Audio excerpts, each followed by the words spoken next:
All right, let's do a quick testing. Can you hear me? Testing, testing, 1, 2, 3. We're all set? Perfect. Hello everyone and welcome to our eLotus webinar. My name is Donna and today I will be your host and moderator. You can download today's lecture notes for free if you have an account. If you don't have one, sign up for your free account at eLotus.org and receive a gift for one free CEU after you have verified your email. You can find the lecture notes for this webinar on the Blue Course Access page. For over 2 decades, eLotus has been the trusted continuing education source for acupuncturists. We offer one of the largest selections of online CEU courses with over 3,000 hours of video recording. And what we do here at eLotus is offer, and this is how you can sign up for your account. We have live CEU webinars. Live webinars are what we hold on the weekends for 8 hours a day, and you do get 8 CEUs. For California acupuncturists, we need live CEU credits, so our live webinars are considered live, so there's no need to attend in person anymore. If you miss it and want to catch it on your own time, we do have distant learning courses too. We have them available as video recordings, audios, and articles. And Dr. Chen does have 3 books. The first one is this Chinese medical herbology and pharmacology book. And this is the single herbs book. The next one is the formulas book and Chinese herbal formulas and applications. And finally, the third book is a veterinary book. This is Chinese herbal formulas for veterinarians. And this was co-written by Dr. Sine Beebe and Michael Saluski. So Doctors Beebe and Saluski went through each formula and shared how they use that particular formula in their practice. So they see the small animals, dogs, cats, up to horses. There's different types. And so if you are also a veterinarian, this book is perfect for you. And you can get all 3 available at evherbs.com. Before we get started with our webinar, here's a quick introduction to Dr. Chen. Dr. Chen is a recognized authority in both Western pharmacology and Chinese herbal medicine and is the leading author for the books that I have just mentioned, the single herbs book, the formula one, and the formulas for animals. And let's go ahead and welcome Dr. Chen. Today's class is Intro to Chinese Herbal Medicine, Stop Bleeding, and Blood-Invigorating.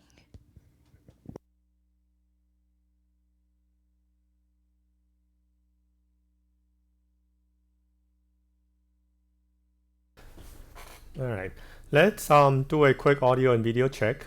Make sure the sound and video are fine, and then all of you that are watching can see me and hear me. So if you can, please type something in the chat room so I'll take notes everything is good before I start. All right, we have 2 thumbs up. All right, hello everyone.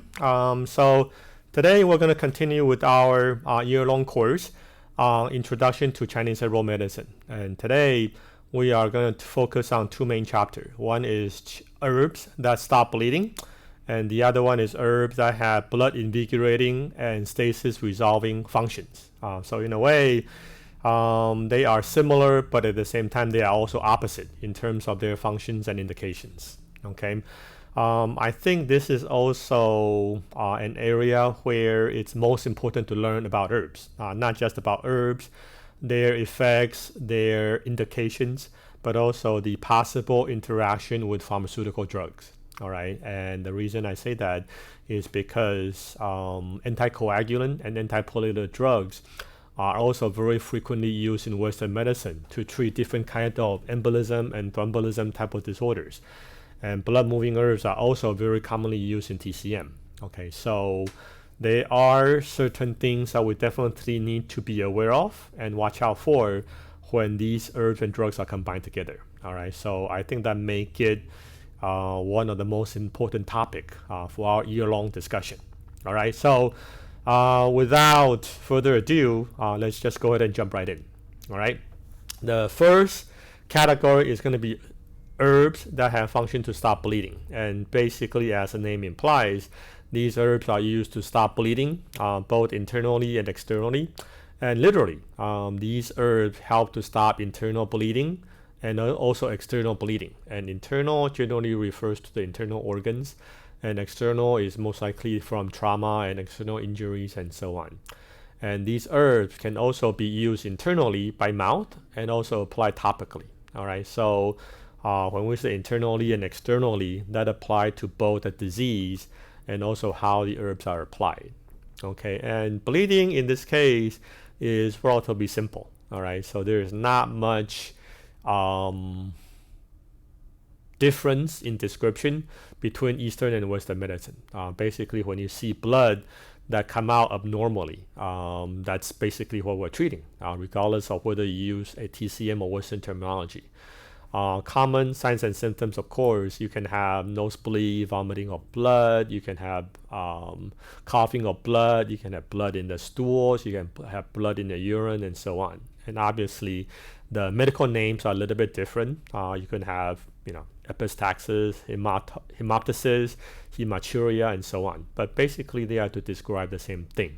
All right, so these are all bleeding disorders, and when you see them, if they are abnormal, then by all means we need to stop it, we need to treat it. Otherwise, if you lose too much blood for too long of a time, that can then lead to anemia and then many other complications. All right, so generally speaking, when you see bleeding disorder, the first thing to do is to symptomatically stop bleeding. And once the bleeding is stopped, then you explore a little bit further to find out what the cause of bleeding may be and then address that if necessary. All right, so this is a simple graph that shows 4 steps that go from bleeding to stop bleeding. All right, so in a very simple sense, obviously if you have some kind of injury, okay, that cuts the blood vessel open, that's how you have bleeding. All right, and the body's natural response is to first have vasospasm. All right, so basically the blood vessel constricts to narrow the flow of blood to the injured area. All right, so that naturally will slow down the bleeding. And the next thing that happens is the platelet will aggregate to the injured area. They will clump together and form a platelet plug. Okay, so that will temporarily and symptomatically stop bleeding. And that obviously is a short-term solution. This is then followed by a long-term solution, which is coagulation. All right, so this is a series of chemical reactions that's called a coagulation cascade, and that will then finally lead to fibrin and a fibrin clot that permanently seals the injury and stops bleeding. All right, so these are the 4 main steps, right? Injury, vasospasm, platelet plug, and eventually coagulation.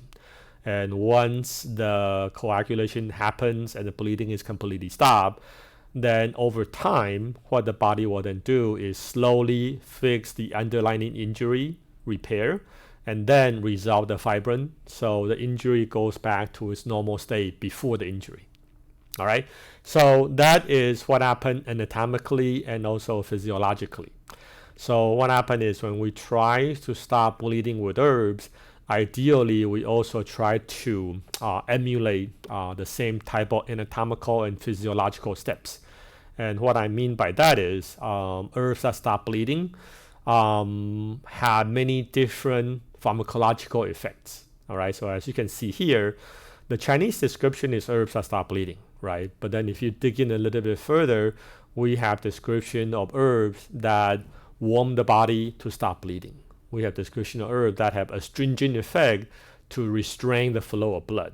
We have herbs that stop bleeding and also invigorate blood circulation.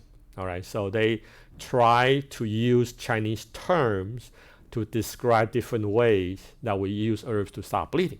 All right, so this slide here describe herbs that in a way restrain the blood flow to stop bleeding. So the first dot here, or first bullet here, is some herbs that have effect to constrict blood vessel, or they lead to reduced blood circulation to the injured area. So herbs including 紫珠叶 Caulicarpa, 仙鹤草 Agramonia, and also 小蓟 Circe. All right, so these herbs cause vasoconstriction, reduce blood flow, and indirectly help to reduce bleeding. All right, they are also herbs that reduce the blood vessel permeability, so it makes it harder for the blood to flow out. And these herbs include 艾叶 Artemisia, Hanwha sulphora, Baimalgan imperator. All right, and lastly, there are some herbs that increase the blood viscosity. So basically, they slow down the blood flow, and once again, indirectly reduce the blood loss. So that herb includes 大戟 Searsium and also 地榆 Sanguisoba. All right, so these are the herbs that have an anatomical effect to help to reduce blood flow and reduce blood loss. All right, then you have herbs that help physiologically to stop bleeding. And these are the herbs that we may be more familiar with. And one is herbs that enhance the function and number of platelets. And the other, next slide, will be herbs that enhance the coagulation. All right. So these are some examples of herbs that increase platelet numbers, enhance platelet function, increase platelet adhesion and aggregation. So basically, one way or the other, they help the platelet to carry out their function faster and better. And those herbs include Sanqi, noto ginseng, Xianhe cao, agromonia, and also Xiaoji, Searsium. All right, so these are the pro-platelet herbs. And lastly, you have herbs that enhance the coagulation and help to bring along the coagulation cascade. All right, so this is the last part that forms the coagulation and forms a fibrin clot. All right, to permanently stop the bleeding. So these herbs include Sanqi, noto ginseng, 大戟 Searsium, Baimalgan imperator, and also Chen cao rubia. All right. So among these three slides of herb, what happens is whenever you have a patient that has bleeding, okay, you can choose one herb out of the three categories and use them to stop bleeding, and you will have some effect. But generally speaking, if you can get herbs from all three functions, all three slides, that will then have much better synergistic effect, and they will all work together to stop bleeding much faster and much more effectively.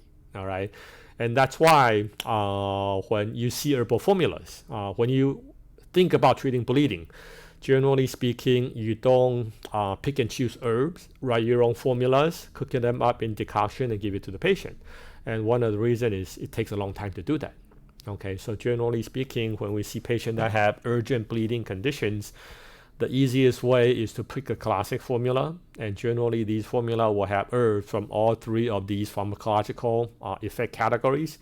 Combine them together, and then in turn you have much better effect, much more balanced formula, and then you don't have to waste time in terms of picking the herb, getting the herbal formula filled, cook it up in decoctions, and so on. Because once again, bleeding can be an urgent situation that you do have to treat right away. All right. So among all the herbs that we mentioned in the three previous slides, I think the one that we want to spend more time and dig into the detail is an herb called Sanqi. And Sanqi is known as Radix and Rhizoma noto ginseng, okay, or pseudo ginseng. And this is one of the most important herbs because not only is it probably the most frequently used herb to stop bleeding, it's also one of the most effective as well as one of the most diverse in terms of what the herb is able to do. All right. And from the Chinese description, this herb disperses blood stasis and stop bleeding. All right. It activates blood circulation and relieves pain, and also reduces swelling and relieves pain. All right. So one of the first things that you may see is the contradictory effect that it's able to stop bleeding and also able to disperse blood stasis and activate blood circulation at the same time. All right. So what the herb is telling you is that even though it falls into the category of herbs that stop bleeding, it also has the function to move the blood. All right. So what it's really able to do is the primary function, the first effect is to stop bleeding. But at the same time, it doesn't stop bleeding so fast and so strongly to a point where it causes blood clots, because blood clot will then have other problems. All right.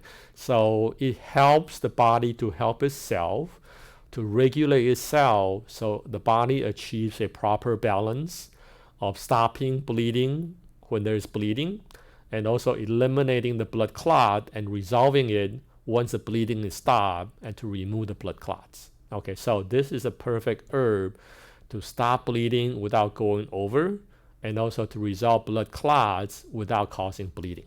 All right, so it's one of the best herbs, mainly because of how effective it is and how wide or diverse of a function that it has.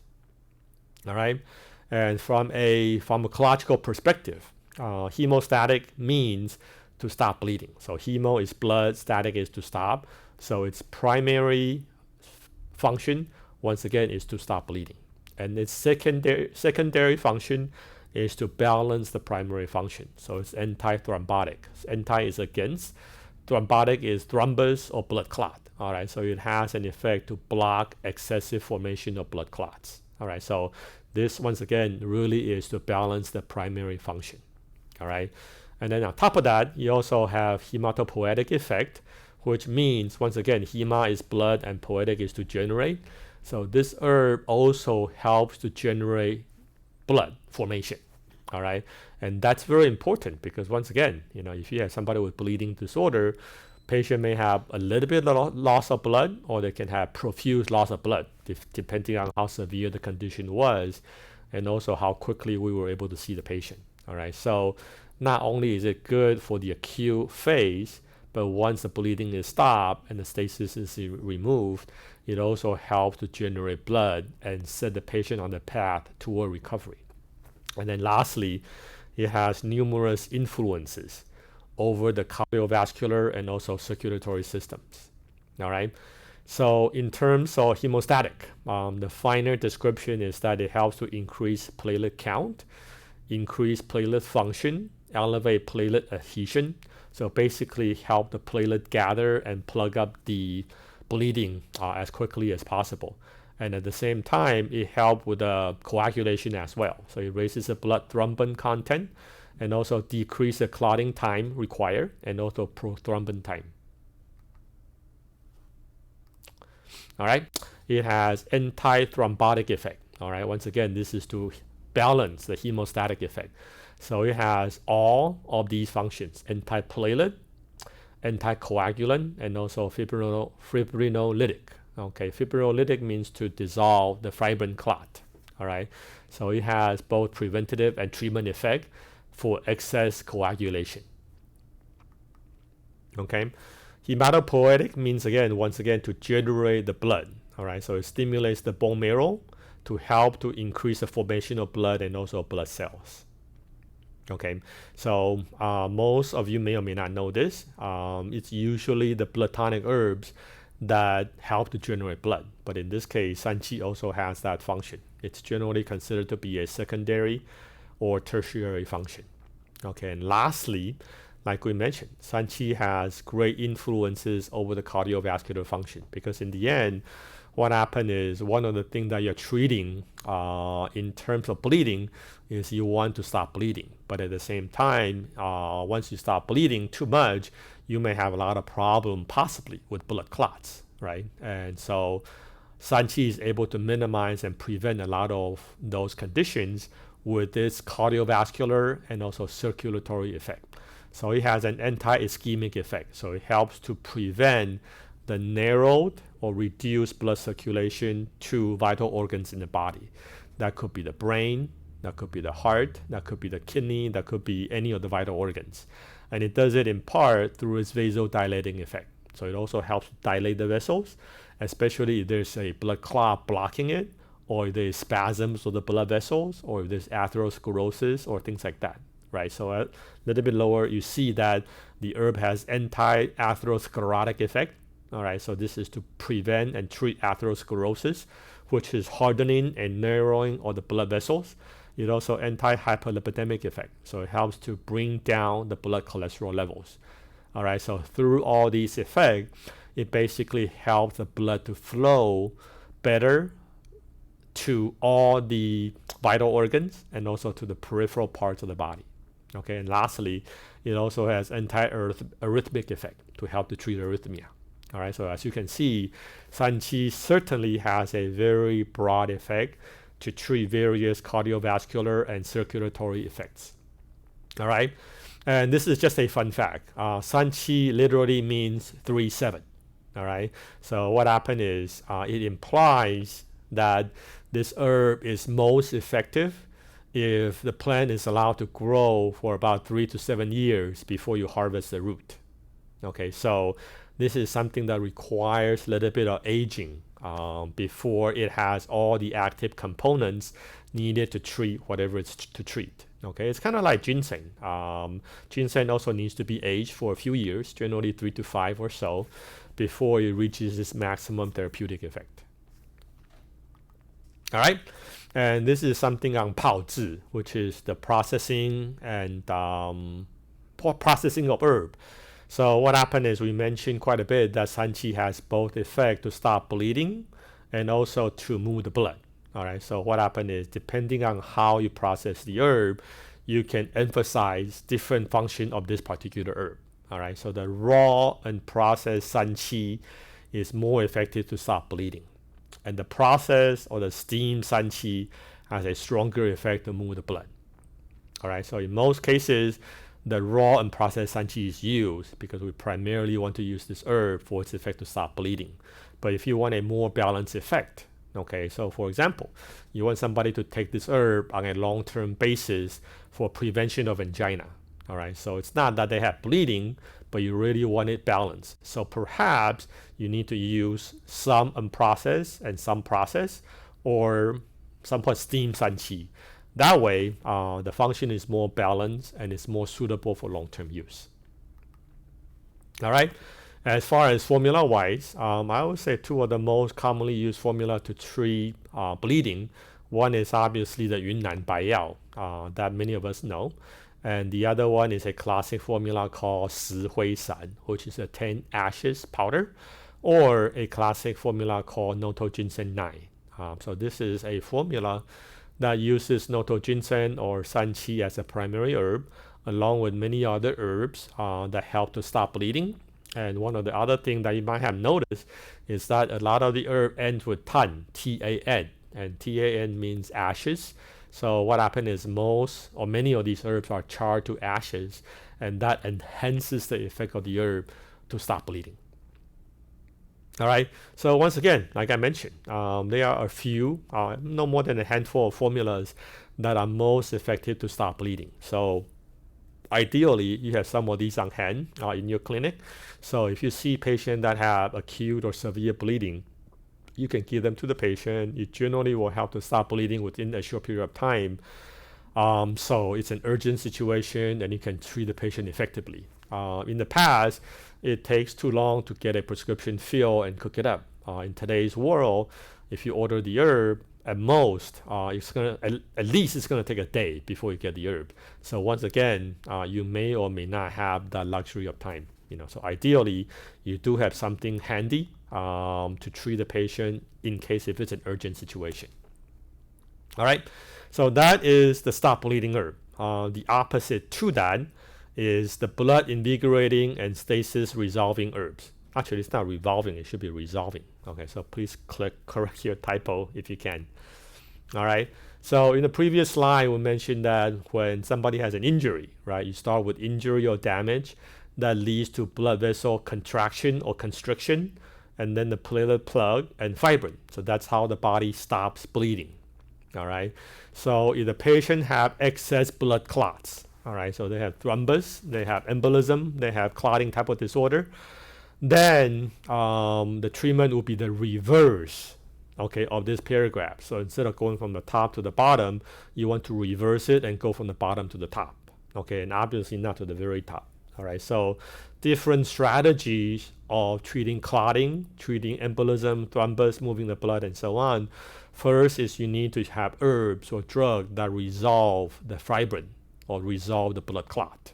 All right, so generally the pharmacological effect is these are the herbs that have thrombolytic effect or fibrinolytic effect. All right, so they literally dissolve the blood clot or the fibrin clot.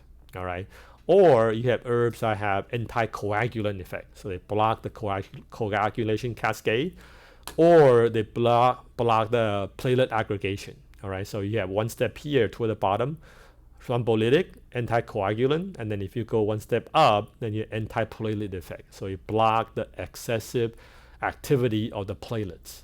Okay, and then to counter vasoconstriction, you might have herbs or drugs that have vasodilating effect, that thins the blood, that help to the blood to flow more properly. All right, and in the end, then you have herbs that resolve and treat the blood clots, that slow down the excessive coagulation, that block the excessive activity of the platelets, that improve the blood circulation. And then you achieve your goal of treating excess coagulation, excess clotting, and so on type of problems. All right. So overall, herbs that invigorate blood and resolve blood stasis basically have the function to open the blood vessels, to activate blood circulation, to disperse stagnated blood flow, and finally to resolve or eliminate the blood stasis. All right. So from mild to moderate to severe in terms of describing and treating the disease condition.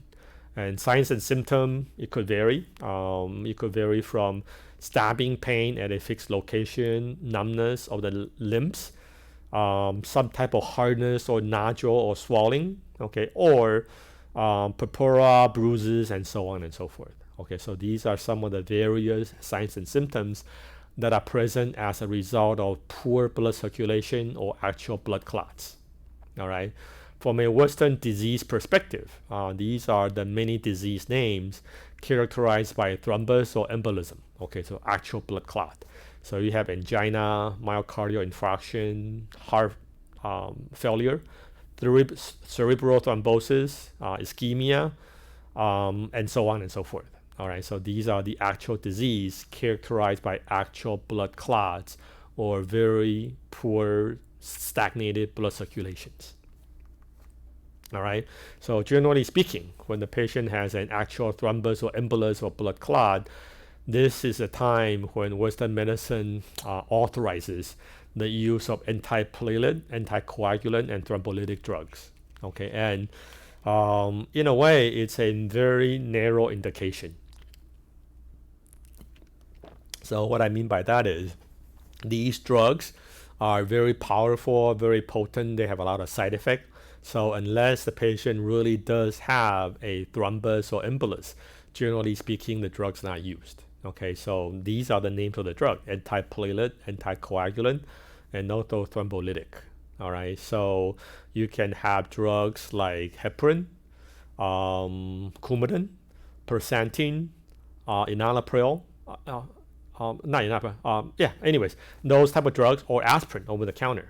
All right, so these are some of the drugs that are commonly prescribed to treat various clotting disorders. And like I mentioned, generally speaking, they are not easily prescribed.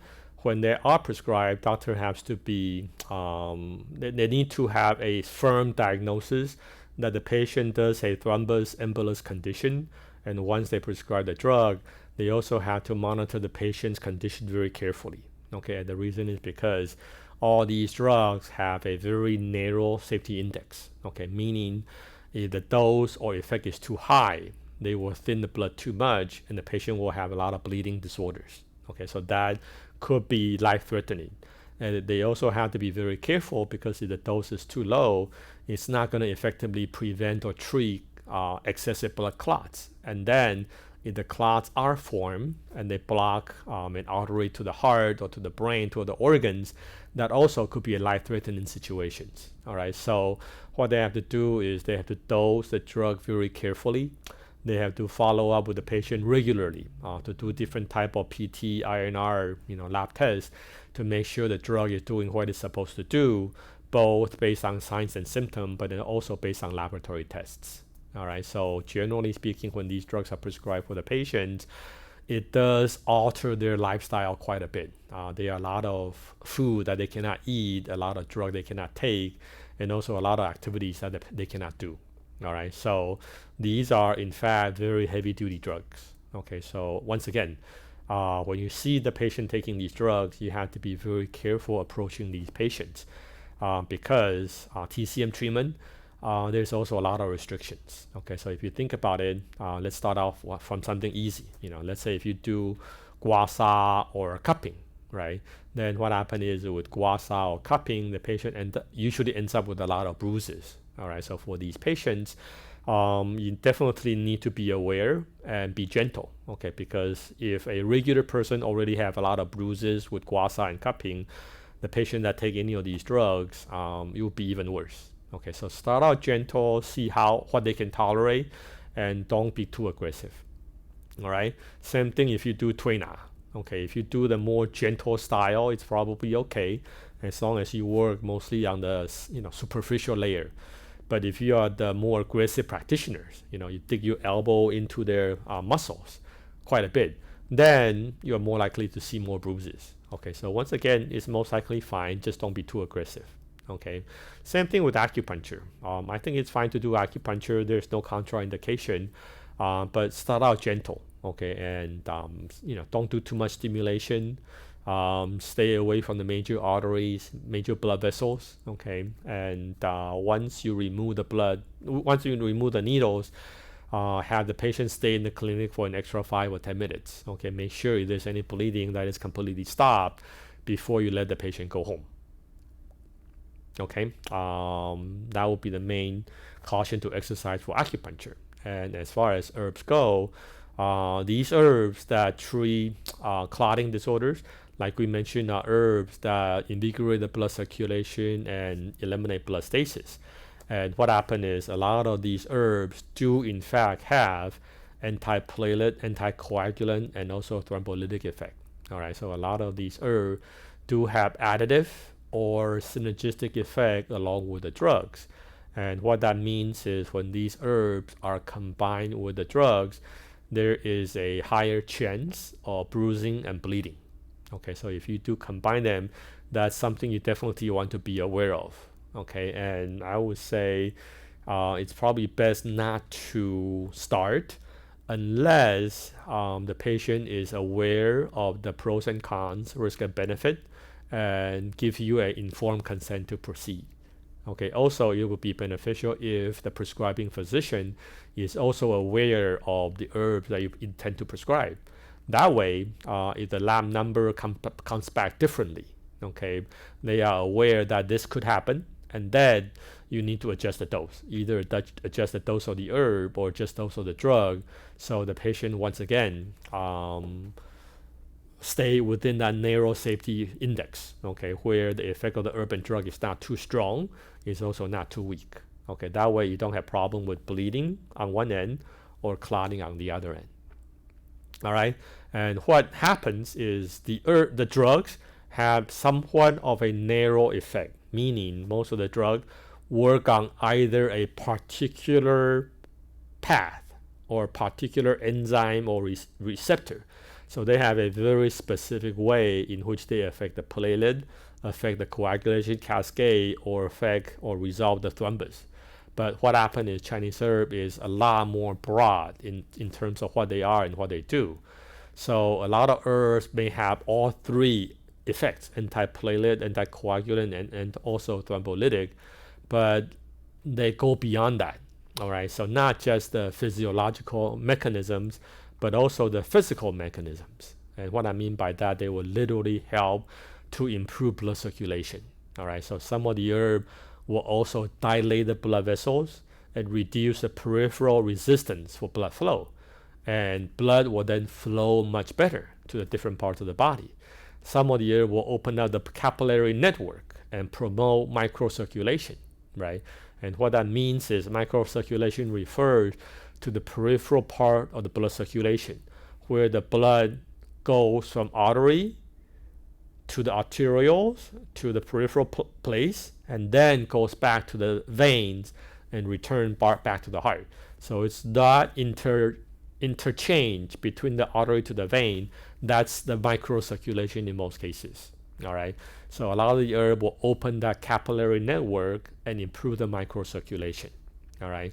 Some of the herb will help to reduce the blood viscosity, reduce the plasma glucose, triglyceride, cholesterol, reduce the atherosclerosis, reduce the plaque formation. All right.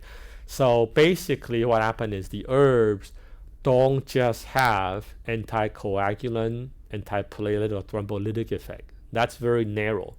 the herb will have many other effects to help to improve the circulation and the cardiovascular functions overall.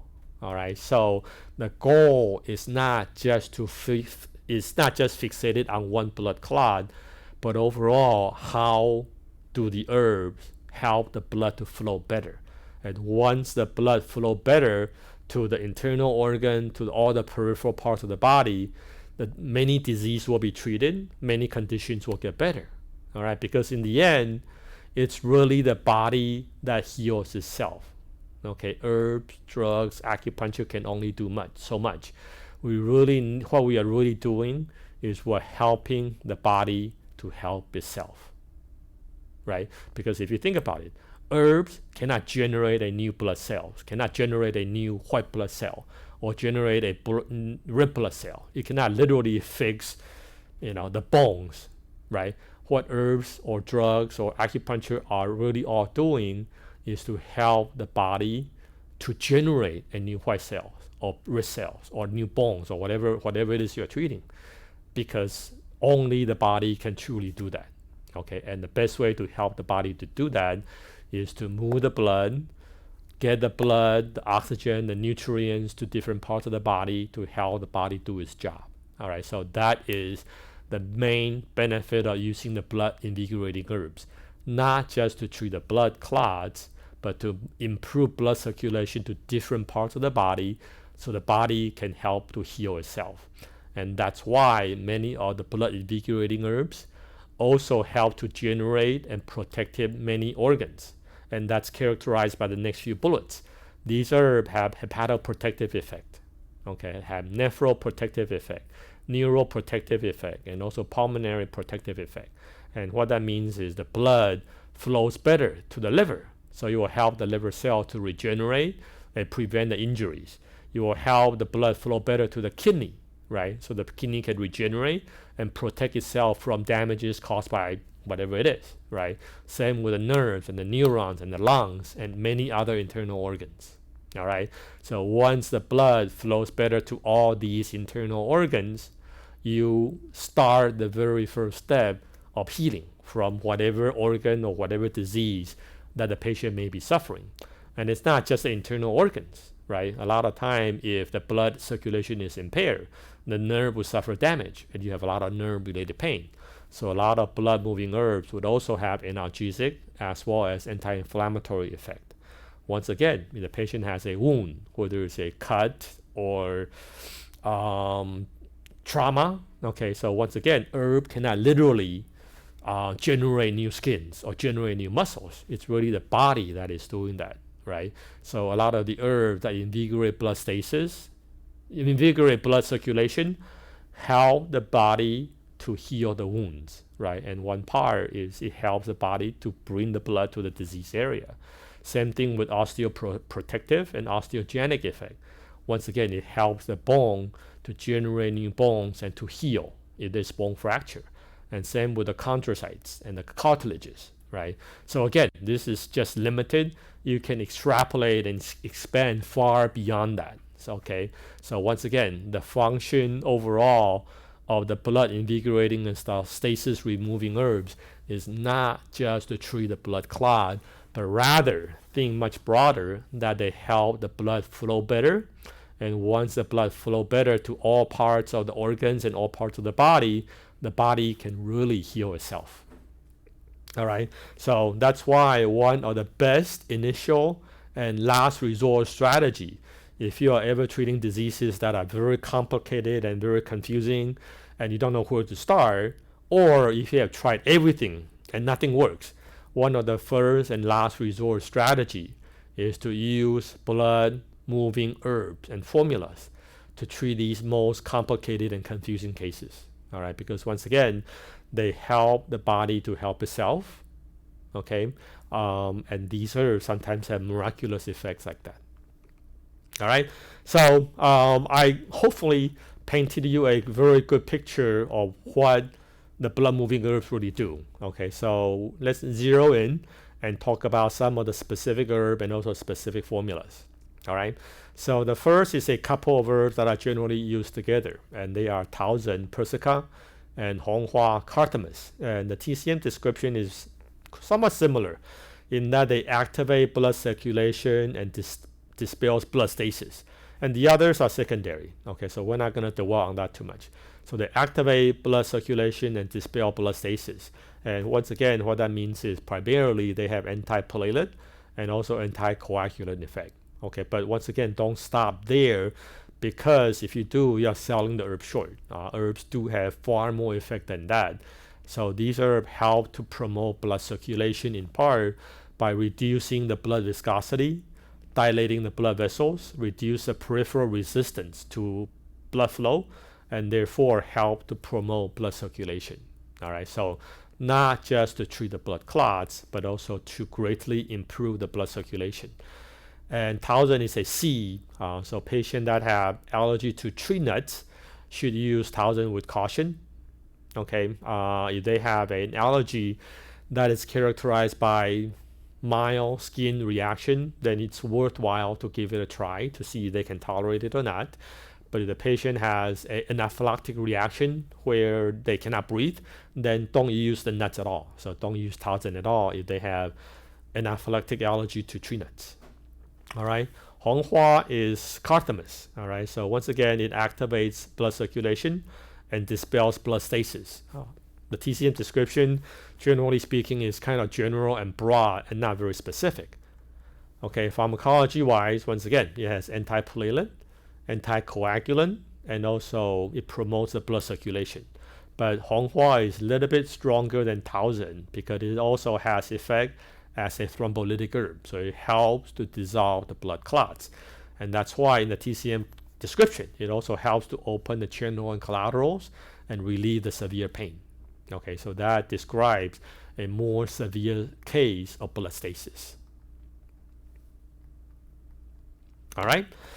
Dunsen salvia is an herb that was not used a lot historically. So if you look at the classic formula, this herb was not used a lot. But this herb is becoming one of the most frequently used herbs today.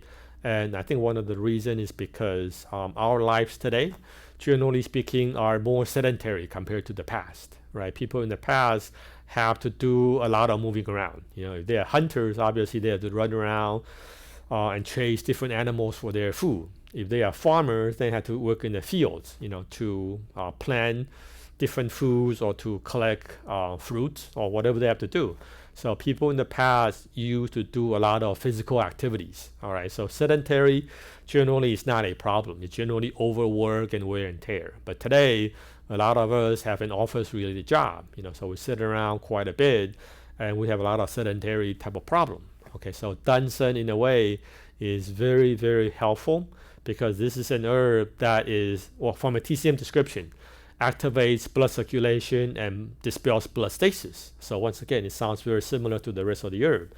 But pharmacology-wise, once again, it has antiplatelet, anticoagulant, and thrombolytic effect. So it has strong effect to treat blood clots. But one of the best uses of this herb is its effect to improve the overall blood circulation. Okay, not just in the main arteries and veins, but this is probably the best herb to improve the microcirculations. So the circulation at the farthest peripheral parts of the body. Okay, and the reason that is important is a lot of disease today is in a way characterized by poor blood circulation to the peripheral parts of the body. All right, some example I'll give you. Number one is patients that have diabetes, right? Patients that have diabetes have excess amount of glucose in their blood that slowly over time contribute to blocked circulation, atherosclerosis, elevated cholesterol levels, and so on.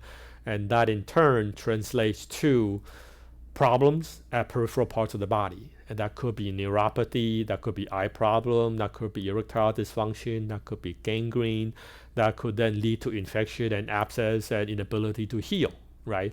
So these are all problems characterized by very poor blood circulation to the peripheral parts of the body. And guess what? This is something that Western medicine cannot and does not treat. And the reason is because, once again, their use of antiplatelet and anticoagulant drug is very narrow. Okay, their official indication is they only use these for clotting disorders. So if the patient has poor blood circulation, they are not indicated for. All right, so a lot of these patients with poor circulation end up suffering, okay, from these circulatory problems, and in the end, they have gangrene, and especially for diabetes patients, and their arms or their legs may have to be amputated. All right, but if you can use herbs that help to move the blood and improve blood circulation to these peripheral parts of the body, once again, you will help the patient to help themselves. Okay, so this is once again an area where Chinese medicine is far more superior than the Western drugs. All right, so by all means, take advantage of it. Okay, treat these patients and aggressively treat these patients. They will improve a lot better. All right, so one of the main benefits of Dansen is not only does it help with treating blood clots, but it helps greatly with blood circulation, especially the peripheral parts of the blood circulation. All right, so in addition to treating clotting disorder, Dansen is one of the best to help with regeneration and protection of a lot of vital organs and whatever damage they suffer. And that applies to the liver with hepatoprotective effect, to the kidney with nephroprotective effect, to the lung for pulmonary protective disorder, neuroprotective, gastroprotective, and so on and so forth. Okay, so once again, another example I will give you is that generally speaking, when these internal organs start with disease or damage, right, they generally start out with excess condition, and generally that will be heat, right? So it will be lung heat if you have lung infection, you have damp heat in the liver and gallbladder if you have hepatitis, right, and so on and so forth. And then after a while, what happens is the heat is basically the inflammation. And inflammation causes a lot of localized damage, right? The heat causes in damage. So what happens is in damage then refers to the damage to the actual organ and the tissue, right? Where the gland is now slowly going through atrophy, right? And then after that, what happens is the blood no longer flows to the area because the organs is being damaged. There's necrosis in the local area. And then the necrosis will lead to the fibrosis and the hardening of the tissues. And that's where you have liver fibrosis, kidney fibrosis, and the lung fibrosis, and so on. Well, guess what that fibrosis is? And guess what that necrosis is? That is the blood stasis. All right, so it will start out with heat, which is inflammation. Heat then damage the yin, which is the damage to the tissues. Okay, so that is the necrosis, or that is the atrophy. And eventually that will lead to necrosis and fibrosis, and that will be the blood stasis. All right, so once again, whatever you are treating, you may need to start out with heat-clearing herbs, in-nourishing herb, but by all means, throw in a little bit of blood-moving herbs, and that will definitely help the herbs to get to the disease area, help the herbs to work better, help the body to heal itself, and help to prevent the necrosis and the fibrosis. All right, so in all these conditions, the blood-moving herb like Dansen doesn't have to be the primary herb. It can be the secondary herb. But if you do add in some of it, the patient will respond much, much better. All right, in addition to those internal organs, Dansen is great to treat coronary artery disease, to treat heart attack, to treat ischemic stroke, to treat cerebral thrombosis, pulmonary embolism.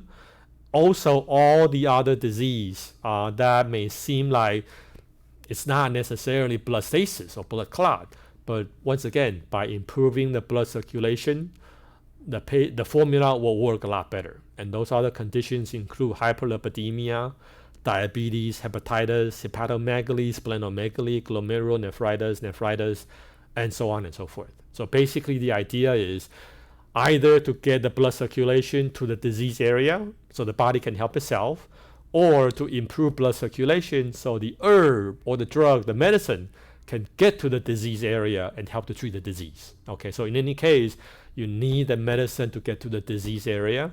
You need the blood to flow to the disease area. Otherwise, you're not going to be able to treat the disease. And that is why Dansen is so important, and that is why Dansen is so important and effective. All right. Like I mentioned earlier, you do have to watch out for interactions, and Dansen is an example where the interaction is most frequently documented. To make a long story short, Dansen moves the blood. It has anticoagulant and antiplatelet effect, and the documentation of interaction is usually with warfarin, which is known as Coumadin. So the combination of the two will increase the overall effect of moving the blood, therefore increase the risk of bleeding, bruising, and so on. All right.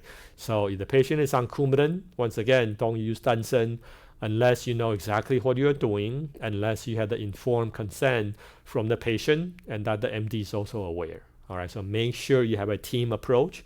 Everybody is properly informed, is aware of what you are doing.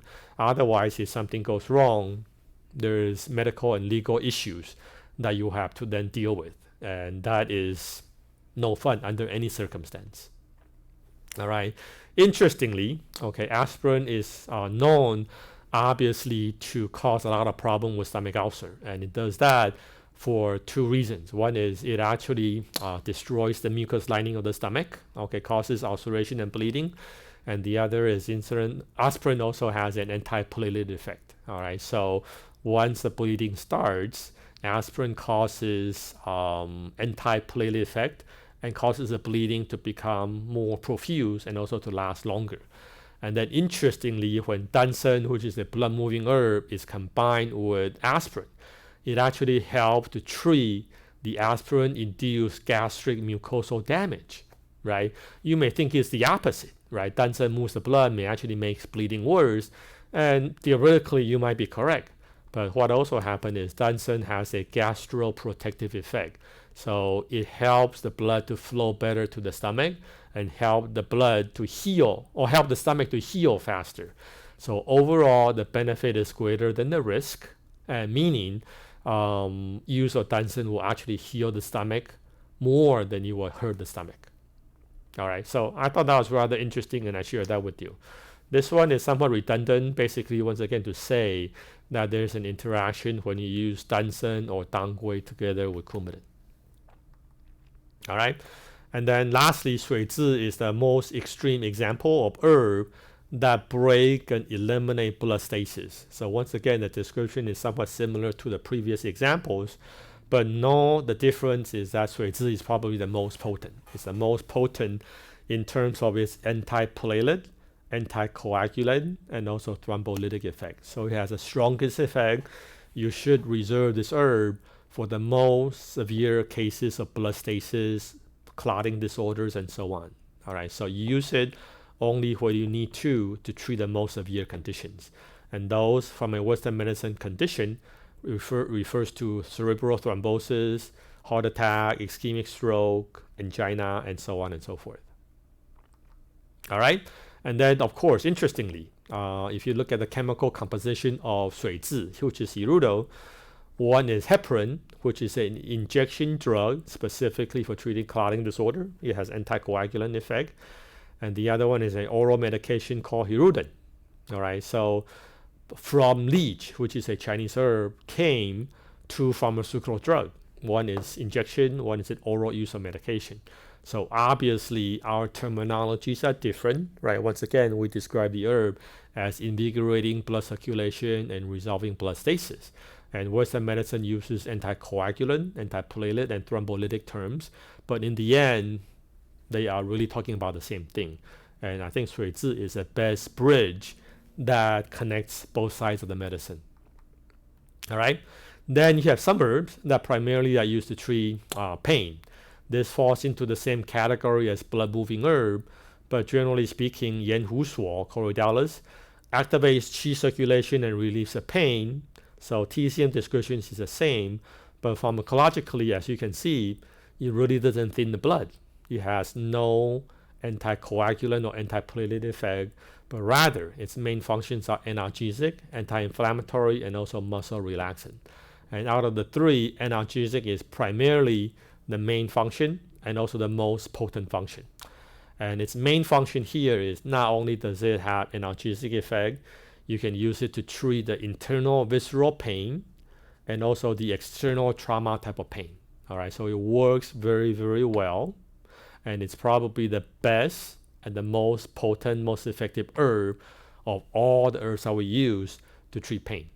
All right, so a lot of people today tend to think of acupuncture as pain management. All right, so if that's the case, then Yan Hu Shuo is the most important herb you want to keep in mind to help as an adjunct to increase the overall efficacy to treat pain. All right, the analgesic effect of Yan Hu Shuo, here are a few other points. It has a synergistic effect if you do acupuncture or electroacupuncture. All right, so they will help to potentiate each other's. As far as use of Yan Hu Shuo long term, after about 2 to 4 weeks of continuous use, there may be some tolerance, meaning the patient may complain that it didn't work quite as well as it did in the beginning because they're becoming more tolerant to it. So you might either have to increase the dose or take the patient off this herb for a few days before you resume. Okay, but fortunately, there is no evidence of dependence whatsoever. Okay, so this is the main difference with the opioid medications. With use of opioids, usually after 2 weeks to a month, you start to observe some tolerance, but also dependence. With the herb, there is some tolerance, but really no dependence. All right. Yan Hu Shuo is also effective as a sedative and tranquilizing herb, so it helps the patient to calm down and sleep better, and also anxiolytic effect to help to relieve anxiety and stress. All right. It has some anti-inflammatory effect, but not very strong, and also some muscle relaxant effect, also not very strong. Okay, the main caution with Yan Hu Shuo is if it's not properly harvested and tested, it potentially could have aflatoxins, and aflatoxin comes as a result if the herb is harvested and it's wet and damp, especially during the rainy seasons. Then the fungus will grow on the herb, and fungus will then produce a toxic byproduct called aflatoxins. All right, so one of the job as a farmer, as a broker, as a manufacturer, and also as a practitioner is to make sure there's no fungus and there's no aflatoxin. And this is something that can be easily tested. Otherwise, if it has aflatoxin, then aflatoxin becomes a hepatotoxin and cause carcinogen to the liver. All right. So anyways, here are some lab tests that we do to make sure the Yan Hu Shuo that we buy and sell do not have or is below the safety threshold for aflatoxin. So this is a German lab in Taiwan that we utilize to test for aflatoxin. And as you can see, the test result is ND. So this is tested by the third-party lab in Taiwan. This is tested by third-party lab in the US. This is tested also by the manufacturer in Taiwan. All right, so basically the herb is tested 3 times to make sure there is no contamination with aflatoxin. All right. Another pair of herbs that is frequently used is Ruxiang and Moyao, Olibanum and Myrrh. And this is a pair of herbs that is most effective for the trauma and external injury related type of pain. So the trauma and external injury type of pain is generally characterized by a lot of local injury, some kind of wound, some kind of injury, a lot of inflammation, and also pain. All right. So once again, the TCM description is to activate blood circulation and relieve pain, and at the same time, for the injury, to reduce swelling and inflammation, and to promote the generation of muscles and flesh. All right. So once again, the first part of TCM description is the same as many of the rest of the herb, but this pair of herb also do not have anticoagulant or antiplatelet effect, but rather it's mostly analgesic and anti-inflammatory effect, and to some extent anti-arthritic, and also to help to promote wound healing. All right. So once again, remember, not all blood-invigorating herb and stasis-removing herb thin the blood. Some do, some don't. All right. So once again, Ruxiang and Moyao improve blood circulation, eliminate the dead tissue, necrotic tissues, and help to generate the new healthy tissues. All right. Help the bones to heal and recover, in addition to the muscles. All right. You can use the herb orally. You can also use the herb topically. All right. Both oral use and topical use sometimes will have some effects. Oral use is that sometimes they may cause GI irritation. Okay, so for Ruxiang and Moyao, make sure the patient takes some food first before they ingest the herb, If you apply it topically, sometimes they are very stimulating in nature. So some of the patients that have sensitive skin, they may end up with some rash and itching. Okay, so if that's the case, apply the herb topically, but don't leave it on there for a long time. Try to remove it after about 3 or 4 hours. Okay. Lastly, you have some herbs such as Huai Niu Xi Acaranthus and also Chuan Niu Xi. So these are herbs that have both blood moving effect, but also have effect to tonify the kidney. So basically what that means is moving the blood part, in this case, refers to that they have analgesic and anti-inflammatory effect. Tonify the liver and kidney in part refers to the part they will help the body to generate new bones and new cartilage and new, soft tissues. So once again, in refers to the anatomy of the body. It refers to the structures of the body. That's the bone, that's the muscle, that's the cartilage. So these two are basically are also used to treat a lot of the structural type of problems, pain and inflammation. But in this case, the more chronic wear and tear that leads to damage to the bone and healing of the bone, therefore, or wear and tear of the cartilage and then repair of the cartilage. All right, so these herbs are described to have osteoprotective effect to generate new bones. Okay, and osteogenic effect to generate new bones. Osteoprotective is to protect and to heal. All right, they also have chondroprotective, and this is a case I refer to the chondrocytes and also to the cartilage. So these are herbs, once again, that help with the healing and regeneration of cartilage and bones. Okay, so best for patients that have chronic wear and tear type of problems. All right, so these are maybe athletes that over time wear out their joints, or patients that have certain jobs that lead to chronic wear and tear, damage to the muscles and cartilage and the bones. All right, and also interestingly, this is an herb-drug interaction, but the interaction is the drug leading to osteoblast damage, so bone cell damage. So once again, the herb help to generate new bones and protect the bone damage caused by the drug, actinomycin. All right, so those are the look into the single herbs. I'm already over 1 hour, so I'll quickly go through these herbal formulas, but I think these are ones most of you should be familiar with already. And these are the herbal formulas that target blood stagnation at different parts of the body, right? So you have Tong Qiao, Huo Xue Tang, unblock the orifice and invigorate the blood circulation. So that is most effective for blood stasis in the head, right? So above the neck in the head region. So if you're treating patients with cognitive disorders, stroke disorders, Alzheimer's, dementia characterized by lack of blood circulation, then Tong Qiao Huo Xue Tang is the best formula to use. Okay, Xue Fu Zhu Yu Tang, drive out stasis in the mansion of the blood, is most effective for the upper jiao. All right, so most effective if the patient has a heart condition or the lung condition, whether it's angina, pulmonary embolism, or those type of problems. Ge Xia Zhu Yu Tang, drive out blood stasis below the diagram, is for the middle jiao. All right, so most effective if they have a problem with the liver and gallbladder and the stomach. All right, so the liver, once again, if the patient has hepatitis, that is slowly turning into fibrosis of the liver, okay, or necrosis of the liver cells, right? Ge Xia Zhu Yu Tang is most effective to move the blood and once again help the liver help itself. So formula does have hepatoprotective effect.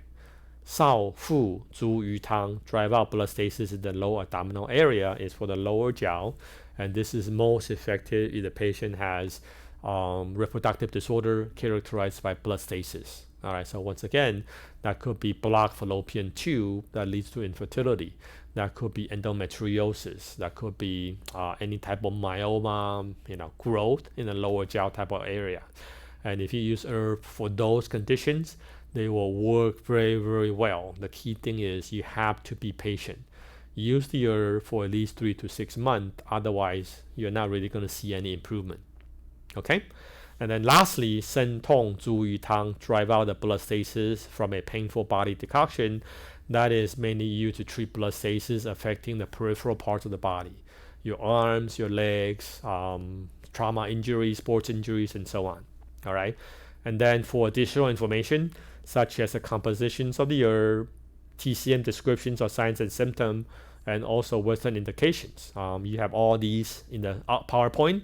And then obviously, if you want to go one step further, you can look in any textbooks, whether it's my book on the Chinese herbal formulas and applications, or Bensky's formulas and strategies, or any of the textbooks. You should have all these formulas. These are very standard textbooks, okay? And hopefully, they are also very easy to understand and use, because the description of the formula is based on anatomical area of the body. So there should be no barriers to learn them and to also use them properly. Okay, and the last part here is some of the collection formulas. The formula circulation is best for the heart disorder. So once again, it helps with angina, myocardial infarction, mostly from a preventative perspective. Circulation SJ refers to circulation Sanjiao. So this is a formula to help to promote blood circulation to the upper, middle, and lower jiao. So basically for all the internal organs. Resolve upper is primarily for fibrocystic breast disorder. All right, so fibrocystic breast disorder, mastitis type of problem. Resolve lower is for lower abdominal area, so primarily for endometriosis, cysts, fibroids, those type of problems. Flex TMX is for trauma, external injuries, so the opposite to the internal organs, but rather in the limbs, extremities, and so on. Okay, Flex NP is for neuropathy, nerve pain. So this is for poor blood circulation to the peripheral parts of the body, leading to neuropathy, neuralgia type of problems. And then Herbal ANG is an herbal analgesic formula strictly to help to relieve pain. All right, and if you want to find out more about those herbs or formulas, you can look in the single herb book, which is Chinese medical herbology and pharmacology. Chinese herbal formulas and application is for the formulas, and then clinical manual of oriental medicine is for the collection formulas. All right, so sorry I rushed a bit toward the end. I'm a little bit over the 1 hour limit, but if you have any questions, if I did not cover any area, not to the extent that you would like, feel free to send Donna an email or send me an email directly, and then I'll be more than happy to answer any questions you may have. All right, so thank you for spending this 1 hour with us, and we'll look forward to the next webinar.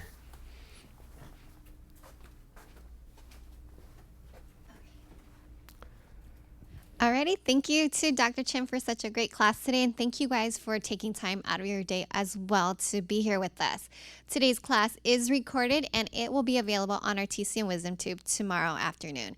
If you have an account, you'll be able to access this recording, and if you don't, please be sure to sign up for an account.